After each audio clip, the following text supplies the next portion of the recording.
Alright, so take a look at the 2019 Ford Focus that we're not going to get in America.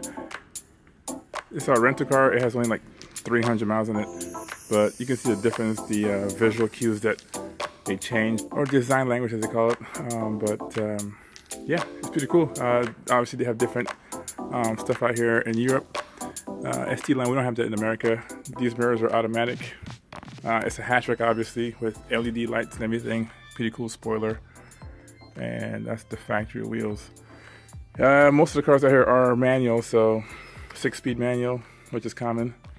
So yeah, that's the 6-speed manual, and it has a pretty big screen, navigation screen. I don't know if I can get under here. I think it's a, I don't know yet. I think it's 4-cylinder EcoBoost. Actually, it might be a 3-cylinder. I don't know. That's probably why it sounds that way. It might be a 3-cylinder. I don't know much about the new ones. It's an EcoBoost, so obviously it's turbocharged. Besides that, I can't tell you much more on that. But I think it's a 3-cylinder because it's very short. And that explains why it sounds like that. When I drive it, it sounds like a diesel. Which it might be. I don't know. I don't think it's a diesel though. But besides that, not much power. Torquey, but not much horsepower. Which makes me believe it is a 3-cylinder. Alright, you can start up. Let's get out of here. Check out the ST line stuff. So it is the ST line. Very quiet. That's your screen. Multi-function display, so it's colored display on there. And the shifter feels good and everything.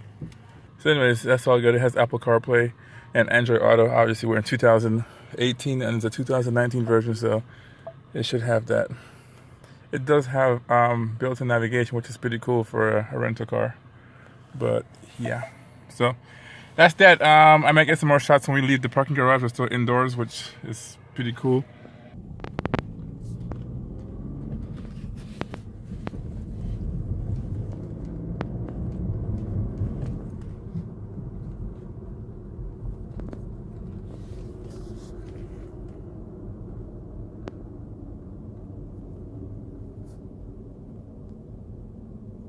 So we are heading back to the airport now, driving the Ford Focus 2019. It's a pretty cool car. We were just talking about the auto on-off feature. When you come to a stoplight, it goes off by itself.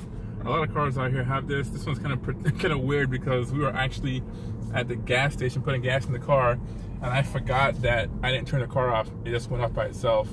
I went inside, paid for the gas, came back inside, and then all I had to do was just step on the clutch and the car came on by itself. Nothing, no keys, just it came on. So it's a pretty cool car. As I said before, I think it's a 3-cylinder. It sounds like a 3-cylinder engine. It's like right now the engine just went off. And if I hit the clutch, you can hear the other cars as well outside doing the same thing. And there it goes, it comes back on once I hit the clutch to go back into first gear. But it drives like it's a little underpowered, but that's fine. It has a lot of torque. It does take gas, not diesel. GPS signal lost. But it does drive pretty fine. What you would think of a new car, pretty much. Very good handling, very responsive steering. The steering was really nice because it's so thick and meaty, and it's perforated leather. It's very comfortable. It has a little bit of a spongy feel to it, but still pretty solid. And it has these little red stitching on here. But the whole driving experience is pretty nice. I like the big screen here. I don't know what size this is. Looks like maybe a 7 or 8 inch monitor. But what do you expect? I mean, it's a modern car. It has some carbon fiber type of material here. You know, it's just a German design car. So it drives like a really nice car. All LEDs outside. LED headlights, LED fog lights, LED tail lights. But that's it, man. It feels pretty good. We had it only for 24 hours, but yeah, you can hear the engine. It sounds like a diesel. Yeah, but that's that, guys. This is my first time driving a 2019. This will be my only time because this is not coming to America. But I hope you guys enjoyed the video, and if you do have any comments or questions, leave them down below, and we'll see you next time. Peace! V6T, that's what I want, a wagon like that. Check out the ST line stuff. which is not an ST, but it's just the cosmetic parts. So in Germany, there's a lot of wagons out here, obviously. There's one Meat wagon.